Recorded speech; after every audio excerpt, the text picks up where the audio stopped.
Drive drive అని కొత్త Telugu cinema December 12న థియేటర్స్ రిలీజ్ అయ్యింది.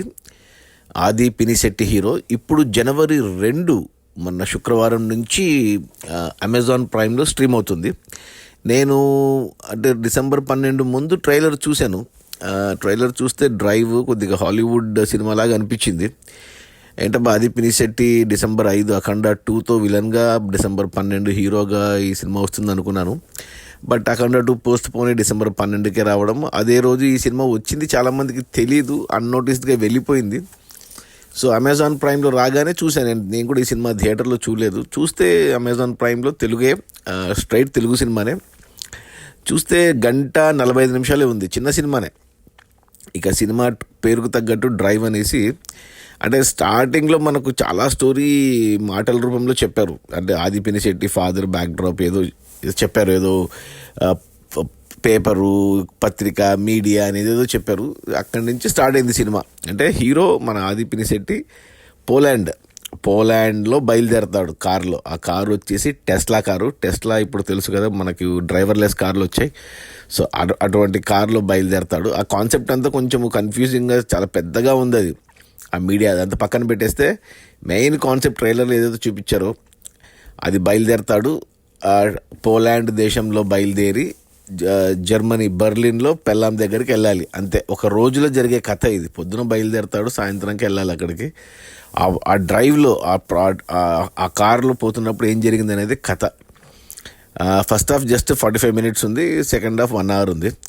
సో స్టార్టింగ్లో మనకు అంటే కార్లో వెళ్తున్నప్పుడు మామూలు ఇలాంటి సినిమాలు రీసెంట్గా హిందీలో కూడా ఒక సినిమా చూశాను నేను. అతను కార్లో ఉంటాడు, అతన్ని వేరే వాళ్ళు ఫోన్లు చేసి బెదిరిస్తూ ఉంటారు, అతను వాళ్ళు చెప్పినట్టు చేస్తూ ఉంటాడు. సో అలాంటి సినిమానే ఇది కూడా. ఇక అది పాసిబుల్లా ఎలా చేస్తారంటే కొద్ది వరకు మనకు ఓకే అనిపిస్తుంది. టెక్నాలజీ పరంగా హ్యాక్ చేయడము, కంట్రోల్ చేయడము, భయపెట్టడము, దానికి తగ్గట్టు వాళ్ళు చేయడము, ఇదంతా మనకు తెలిసిందే. కానీ ఈ సినిమాలో కొద్దిగా టూ మచ్ అనిపించింది. అసలు ఇంత కంట్రోల్ చేస్తారా ఎవరైనా అనేసి, అంత పాసిబుల్ అనిపిస్తుంది. కానీ బట్ ఇంకా ఓకే, సినిమా కాబట్టి ఇంకా పాసిబుల్ అనుకొని ముందుకెళ్ళాలి.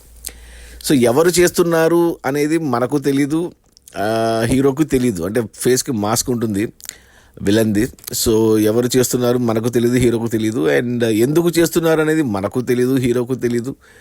సో ఎలా చేస్తున్నారు అనే దాని మీద క్లారిటీ ఉంది మనకు. టెక్నాలజీ యూస్ చేసుకొని హ్యాక్ చేస్తున్నారు అనేసి అర్థమవుతుంది.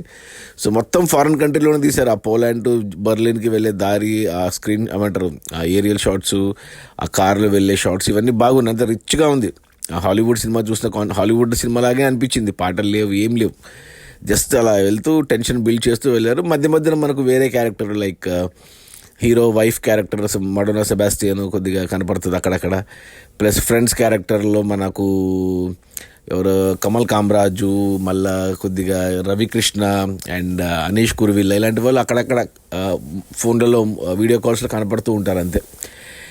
ఇక 45 నిమిషాలకి క్లారిటీ వచ్చేసింది మనకు. ఫస్ట్ హాఫ్ చూసేసరికి హీరో ఇరుక్కుపోయాడు, ఇంకా బయటికి రాలేడు అనేది క్లారిటీ వచ్చింది. ఇక ఎందుకు చేస్తున్నారు, ఎవరు చేస్తున్నారు, ఈ 2 క్వశ్చన్సే మనకు ఆన్సర్. అది నెక్స్ట్ గంటలో చూపించారనమాట. సెకండ్ హాఫ్లో ఫ్లాష్ బ్యాక్లో చూపించారు. ఏంటి హీరో కనుక్కోవడము, ఎలా, ఎవరు అనేసి. ఆ ఫ్లాష్ బ్యాక్ ఎపిసోడ్ కొంచెం అంత కన్విన్సింగ్గా అనిపించలేదు నాకు. అంటే మరి ఇంత చిన్నదానికి, అంటే చిన్నదంటే చిన్నది కాదులే కానీ, బట్ దానికి ఇంత చేయాలా అనేదే కొద్దిగా అనిపిస్తుంది. ఇక సరే, వాళ్ళు ఏదో కన్విన్స్ అయ్యారు. అంత కొత్త వాళ్ళే, రైటరు, డైరెక్టరు, మ్యూజిక్, ఫోటోగ్రఫీ అందరూ అంత కొత్త వాళ్ళే తీశారు. మరి అక్కడ పోలాండ్ వాళ్ళే తీశారు, మరి మన తెలుగు వాళ్ళే ఉండొచ్చు అక్కడ.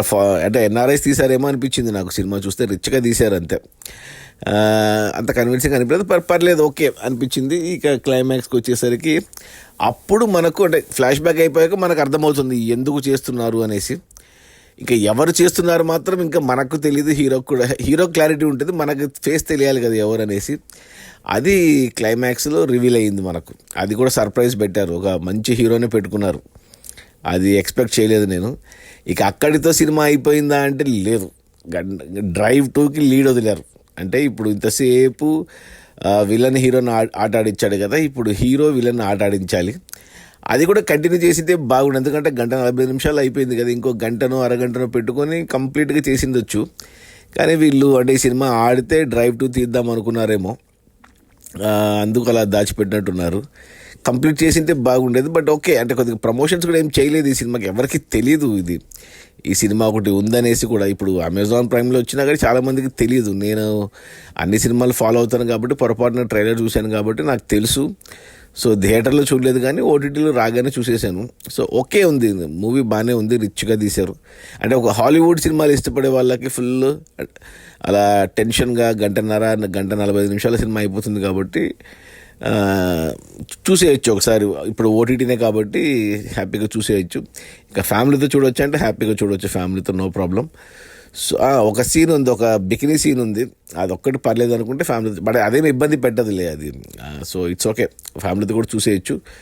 సో ఆది పినిశెట్టి మంచి యాక్టరు, హీరోగా క్లిక్ కాలేదు పాపం, కానీ విలన్గా మనకు సరైనోడు ప్లస్ అఖండ 2లో ప్లస్ సపోర్టింగ్ కాస్ట్లో రంగస్థలంలో ఇలా మంచి మంచి సినిమాలు చేస్తాడు. మన తెలుగు అబ్బాయి, వాళ్ళ ఫాదర్ రవిరాజ పినిశెట్టి మంచి డైరెక్టర్.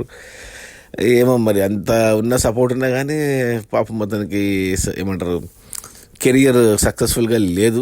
హీరోగా ట్రై చేసినవన్నీ పోతున్నాయి. సో ఆది పినిశెట్టి డ్రైవ్ అమెజాన్ ప్రైమ్లో ఉంది. తెలుగు సినిమానే, బాగుంది, చూడొచ్చు ఒకసారి. నా రేటింగ్ వచ్చి 2/5. Okay, bye.